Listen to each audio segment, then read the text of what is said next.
მოგესალმებით ყველას. ცოტა გითხრათ შემოდით ხო.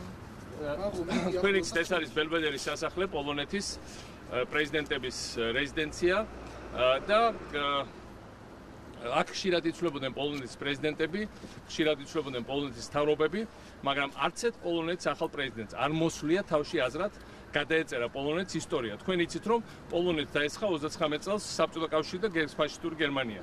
გერმანელებმა თქვეს რომ პოლონელებმა დაიწყეს ომი.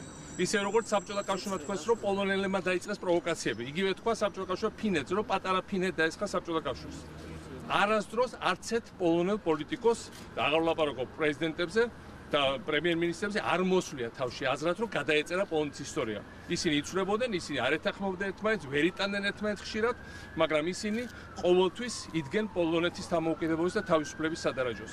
აქ იყო პრეზიდენტი კაჩინსკი ამ სასახლეში და თქვენ იცით როგორ დაგვიჭირა ამ მხარი 2008 წელს და როგორი და რამხელა პოლიტიკური და არამხოლოდ პოლიტიკური ფასის გადახდა მოხდა მას ეგრევე ამ ასეთი მხარდაჭერისთვის და მე ვფიქრობ რომ თუნდაც პრეზიდენტი კაჩინსკის სახელის ფეხ და ღვაწლის ფეხქვეშ გათელვა ის რაც გუშინ განაცხადა საქართველოს პრემიერ-მინისტრმა რომელმაც პირდაპირ დაადანაშაულა საქართველოს შეიარაღებული ძალები და ქართული სახელმწიფო 2008 წლის ომის გაჩაღებაში.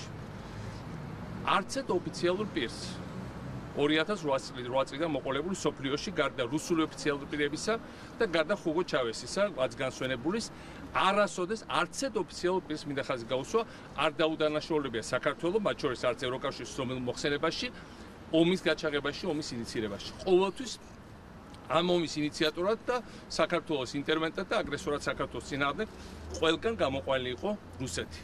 მოხდა პირველი შემთხვევა, როცა გაჩნდა კიდევ ერთი ოფიციალური პირი, გარდა რუსებისა, რომელმაც და ჩავესისა, რომელმაც ეს გააკეთა და სამწუხაროდ ჩვენთვის ეს აღმოჩნდა საქართველოს პრემიერ-მინისტრი. მე მინდა თქვა, რომ საქართველოს მთავრობა ამბობს, რომ მას უნდა პრაგმატული პოლიტიკის გატარება რუსეთთან და მე ამას მივესალმები, ჩვენ ვცდილობთ ამის გაკეთებას, მაგრამ ამიხსენით, რომელი პრაგმატული პოლიტიკა არის, რა პრაგმატიზმზე შეიძლება იყოს ლაპარაკი, როცა შენ ტერიტორიის ოკუპანტს აძლევ იურიდიულ დასაბუთებას ოკუპაციის. რა პრაგმატიზმზე შეიძლება იყოს საუბარი, როცა აძლევ საშუალებას, რომ მორალური უპირატესობა მიიღოს ცარიელ ადგილზე, რომელიც მას უნდა დაკარგული. სოფლიოში არის ბევრი მაგალითი, როცა შემოჭრილი ქვეყანა დაწყვეტას ახდენდა ადგილობრივ მთავრობებს, რომ მათ მოეხდინათ წინა მთავრობის გამსამართლება, რომელიც წინააღმდეგობას უწევდა ოკუპანტებს. ძალიან ნათლად თქვა 2008 წელს რა უნდა რუსეთმა, პუტინმა თქვა ეს იყო ან ჩემი ფიზიკური განადგურება, ან კიდევ უფრო უკეთესი და თქვა ეს არის რუსებმა, ჩემი და ჩემი მთავრობის გასამართლება საქართველოს შემდეგი მთავრობის მიერ. და ეს არის ის, რასაც სოფლიო ისტორიაში ალბათ პრეცედენტი არ აქვს. იმიტომ რომ გასაგებია რომ გაასამართლო წინამთავრობა ღალატისთვის, გაქცევისთვის, ქვეყნის მიტოვებისთვის ან მოგონლის საბაბით თქვა სამხედრო დანაშაულს, მაგრამ უყენებდა წინამთავრობას ბრალს იმაში, რომ მან წინააღმდეგობა გაწია, რომ უკან არ დაიხია, რომ ხელი არ მოაწერა კაპიტულანტურ შეთანხმებას, როგორც გვეუბნებოდნენ, რომ არ გაიქცა და არ მიატოვა საქართველოს დედაქალაქი, როგორც მოგვიწოდებდნენ და პირდაპირ მიგვითითებდნენ. ასეთი პრეცედენტი თანამედროვე სოფლიო ისტორია ნამდვილად არ იცის. და მით უმეტეს, როცა ამ წლებში მიუხედავად ისე, რომ დიდი მსხვერპლი ჰქონდა, ჩვენ შევინარჩუნეთ საქართველოს სახელმწიფოებრიობა. ჩვენ მოვახდინეთ დამოუკიდებლობის კონსოლიდაცია. ჩვენ დავიწყეთ საერთაშორისო სამართლებრივი პროცესების სწორად წარმართვა და მოგება. ამ ყველაფრის შემდეგ, რატო ვიხებთ უკან და რატო ვაძლევთ მათ ასეთ ხოზირებს? მე მინდა ყველას შევახსენო, რომ თბილისის თავზე ჯერ კიდევ ხუჯურიანი დროშა ფრიალებს და ამ დროშის ჩამოგლეჯვა შეუძლიათ მხოლოდ ქართველებს. ისე როგორც თავის დროზე 1921 წელს და ეს პროცესები ძალიან გავს 1921 წელს ორჯონიკიძემ და სხვა ქართულმა კოლაბორაციონისტებმა უპატაკეს მოსკოვს, რომ თბილისზე აღარ ფრიალებდა დამოუკიდებელი საქართველოს დროშა. და თუ ლაპარაკობენ დანაშაულზე და ვირმეს დანაშაულზე, მან შემინდა თქვა, დიახ, ალბათ კი არა, ნამდვილად მე ვარ დამნაშავე. მე ვარ დამნაშავე იმაში, რომ როგორც პრეზიდენტმა არა ჩავაგდე მუქარა და ხელი არ ავიღე. არა მხოლოდ ნატოს კურსზე და ევროპის კურსზე, რომელიც ჩვენმა ხალხმა დაგვავალა. არამედ მოსკოვიდან თითის ქნევაზე მიუხედავად არ ავიღე ხელი თავარ რაღაცაზე, რაზეც ყველაზე მეტად დავისაჯეთ. არა რაღაც სისულელებზე, არა ჩვენი ჯარების გადაადგილებაზე, არა რაღაც გამონათქვებზე.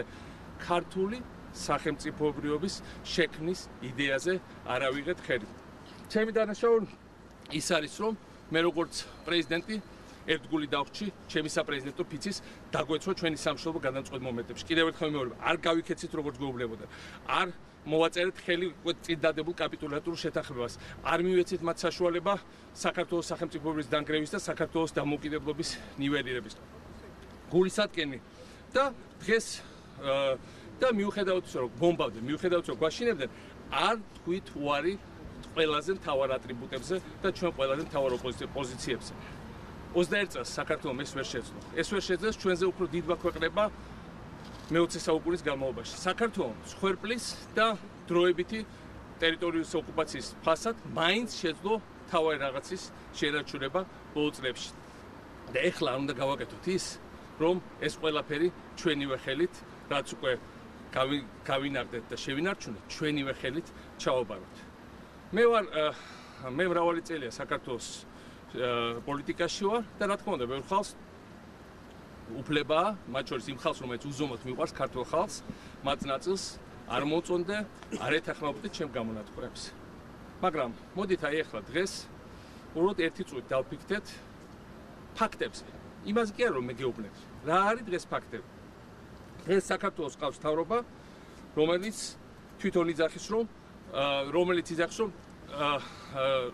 საქართველოს დაიწყო პირველმა სამხედრო მოქმედებები, ესე იგი პრაქტიკულად ყოზილს აძლევს ჩვენ ინტერვენცს აგრესორს თუნდაც საერთაშორისო აღიარების პროცესების გაგრძელების.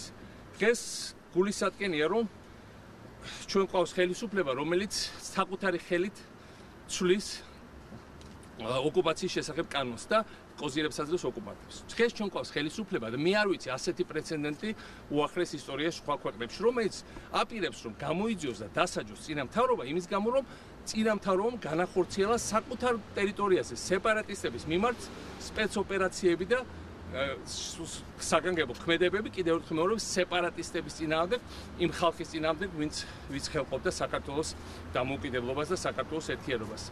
დღეს ჩვენ ყავს მთავრობა, რომელსაც ეთაკილება დამოუკიდებლობის აღლუმის ჩატარება და ამას ღიად აცხადებს. ვინ ჯინაზეც არ უნდა აკეთებდეს ამას, პრაქტიკულად ფეხქვეშ თელავს ჩვენი შეერაღებული ძალების ღირსებას.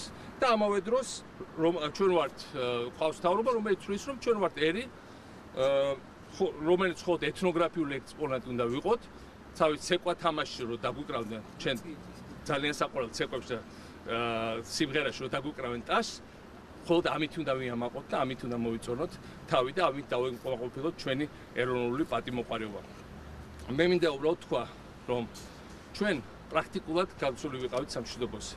ახლა მოდით არ ვქნათ ის, რომ ჩვენი ახალი დროის ორჯონიკიძეების ხელით საქართველოს თვითონ ჩააბაროს ტერს ჩვენი დამოუკიდებლობის გასაღები, თვითონ დაუშვა საქართველოს ხუჭრიანი დროშა და თვითონ ავიღოთ ხელი საქართველოს თავისუფლებაზე და დამოუკიდებლობაზე.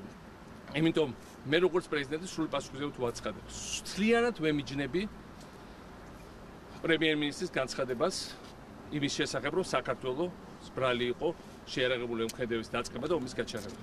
მე როგორც საქართველოს მოქალაქე და პრეზიდენტი, ერთი წუთითაც და წამითაც არ ვითანამშრომლებ ამ ანტისახელმწიფოებრივ გამოძიებას და რომლის საბოლოო მიზანი ამ საკითხის გამოძიებას საბოლოო მიზანი არის საქართველოს სახელმწიფოებრიობის შერყევა და პირდაპირ არის მიმართული ჩვენი ტერიტორიული მთლიანობის წინააღმდეგ, პირდაპირ არის მიმართული ჩვენი მტრის ამოცანების უკვე ახალ ვითარებაში ბოლომდე შესრულებამდე მიყვანამდე. მე გულინტკი ვარ, რომ საქმე ეხება არა ჩემ თავს და ჩემ პიროვნებას. ეს მეასხარისხოვანია. საქმე ეხება ჩვენი ქვეყნის მომავალს და ჩვენ ყველას მართებს განსაკუთრებული მოფრთხილება ჩვენი მომავლის და დაფიქრება იმაზე, თუ რას გავაკეთებთ უახლოეს დღეებში, კვირაებში და წლებში. დიდი მადლობა.